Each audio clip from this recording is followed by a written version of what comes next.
Hello, everybody.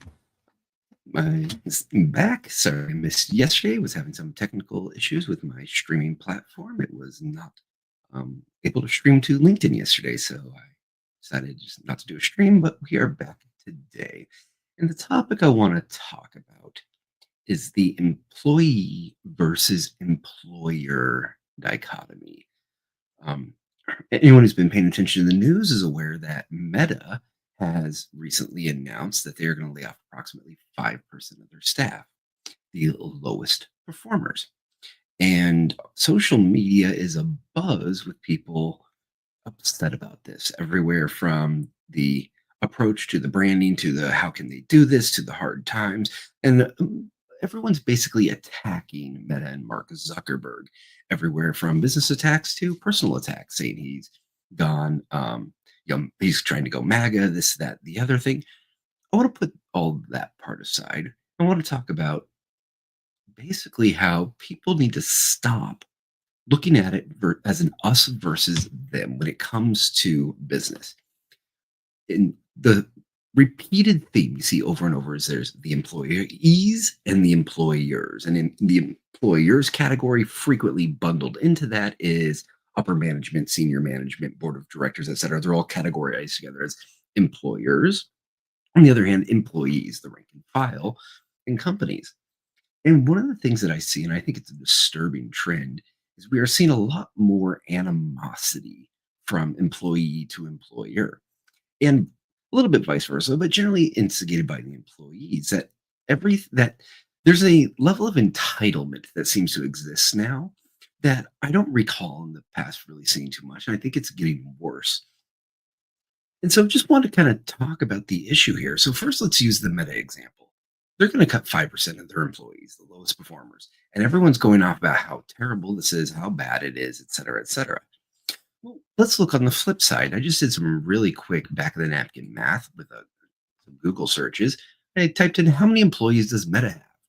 And they have, as of December 2023, I don't know where it is today, but approximately 67,000 employees.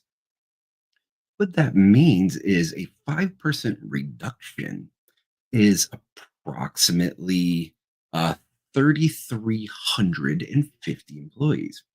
That's a lot of people to lay off, and everyone's jumping all over that about how terrible it is that they're laying these people off. Well, on the flip side, you also need to look at what that represents to Meta.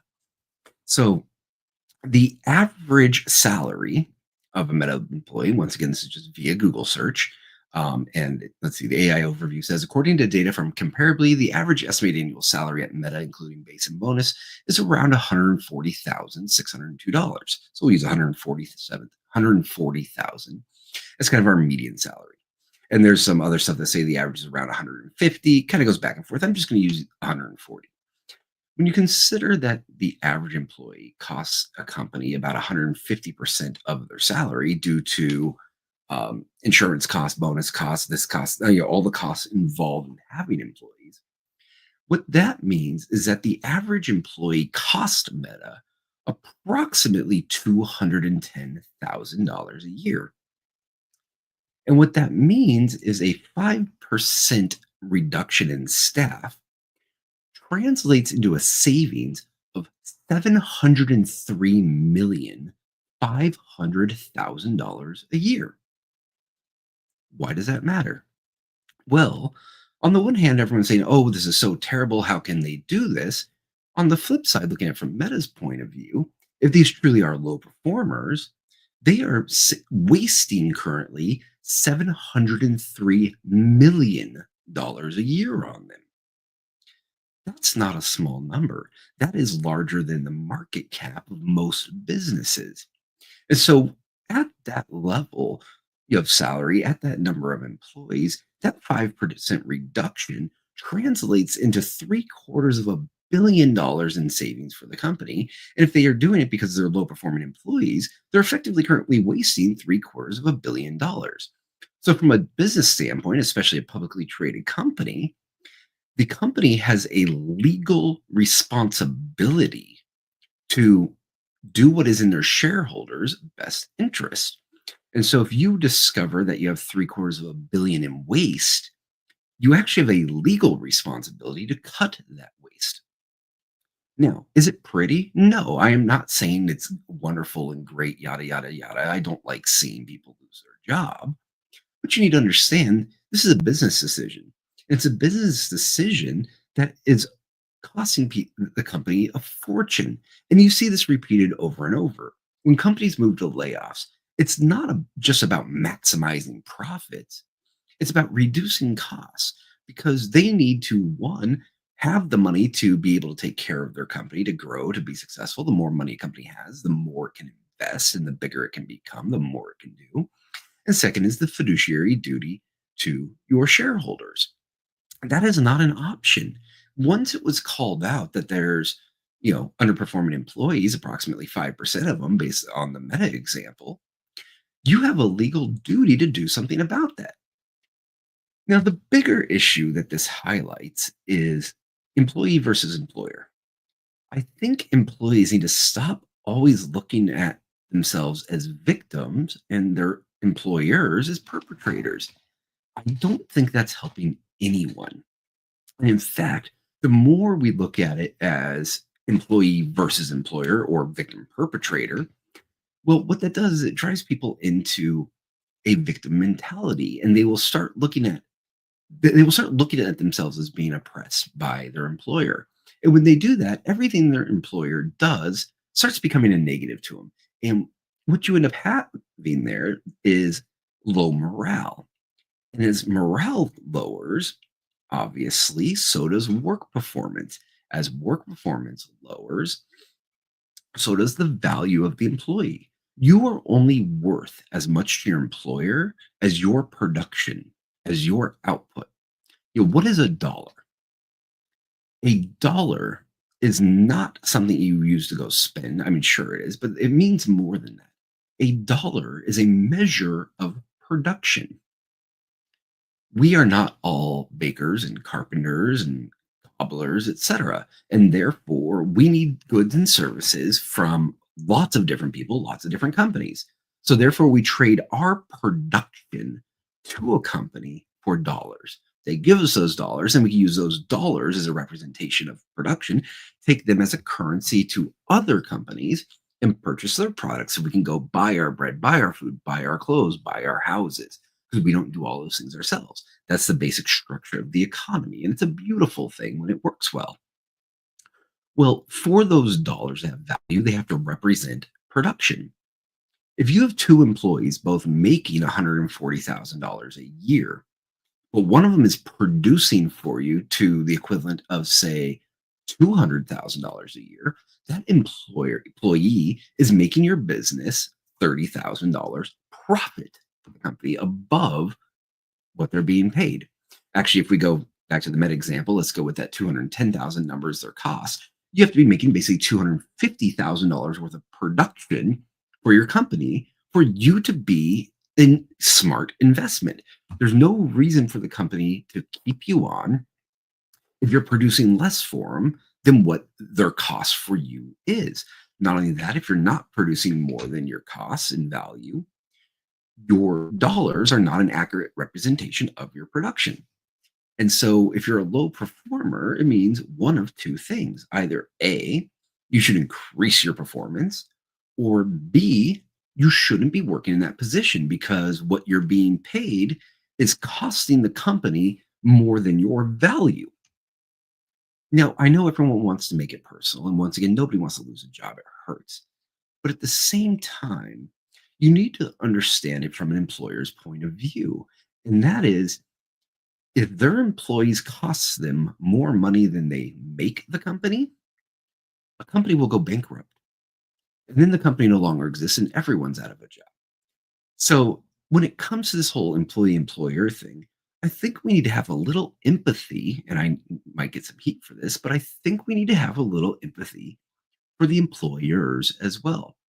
In Meta's example, they're taking a $750 million a year hit on underperforming employees. Should they have to absorb that cost? No, that's not a cost of doing business. You get them out and you bring new employees in. Well, what about the employees that lose their jobs? Well, my advice to them is produce more than you cost. And where this really proves true, and you can see it, is if you don't think it's fair, start your own company. It's not easy. You need to then do everything. The costs come out of your pocket, right? And if you're, say, a single person company, you need to be able to produce more than it costs you to run your business. If you have a small company, let's say with one employee, you hire a single employee for your little growing business. Well, that's a big move. Let's say you're a sole proprietor and you decide, I'm going to bring on an employee. You go out there, you hire an employee. Let's say their total cost of that employee is $150,000 a year for you. If that employee cannot generate more than $150,000 worth of income for your business, you are now losing money by bringing on an employee. That no isn't sustainable.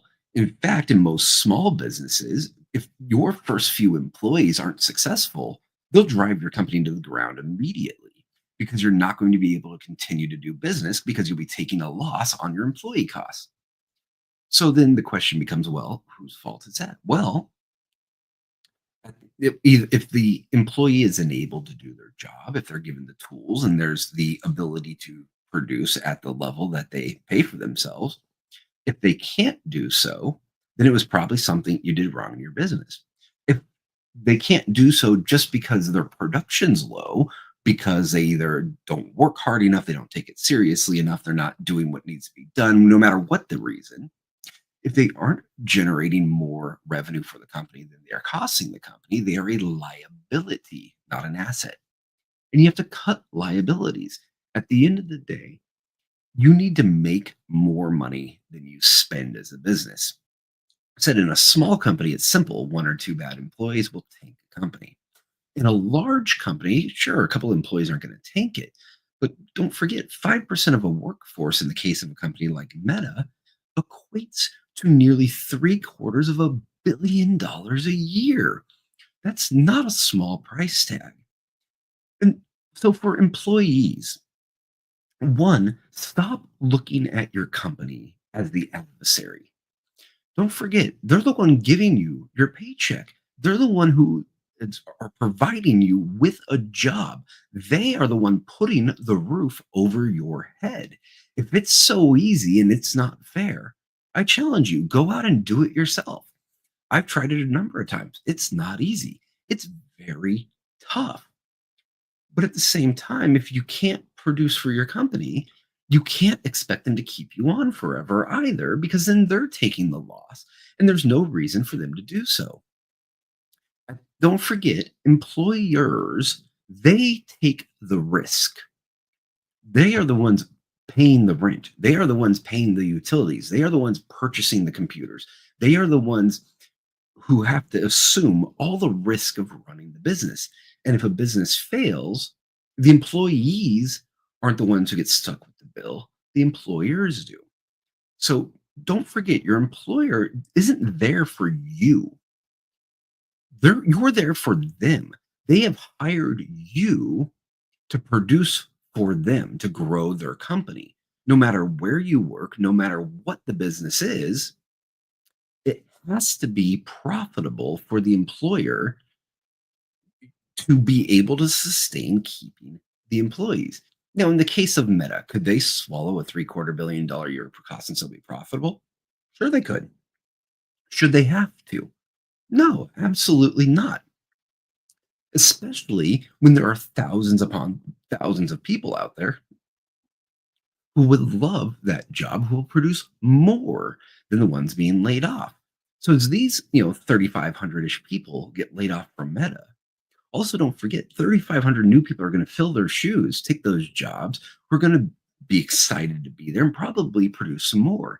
In fact, some very successful companies, and you see this, I believe, in some law firms, they will have a regular cadence, say every 3, 6, 9 months of your year, where they cut the bottom 5 or 10% of their staff and just replace them. Why do they do that?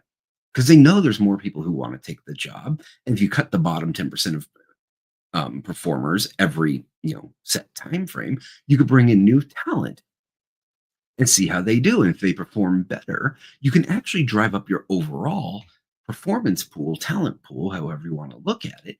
And in doing so, you can actually make your company more and more successful. If you're instead you're a low productivity employee who's a liability to the company, not an asset, it just makes sense for them to get rid of you and put someone else in who can do the job. It's the harsh reality of capitalism. Now, you may say, oh, well, capitalism's bad. But guess what? It's the system we live in, and it works off of profit. So if you can't create profit for your company, you can't expect the company to float you.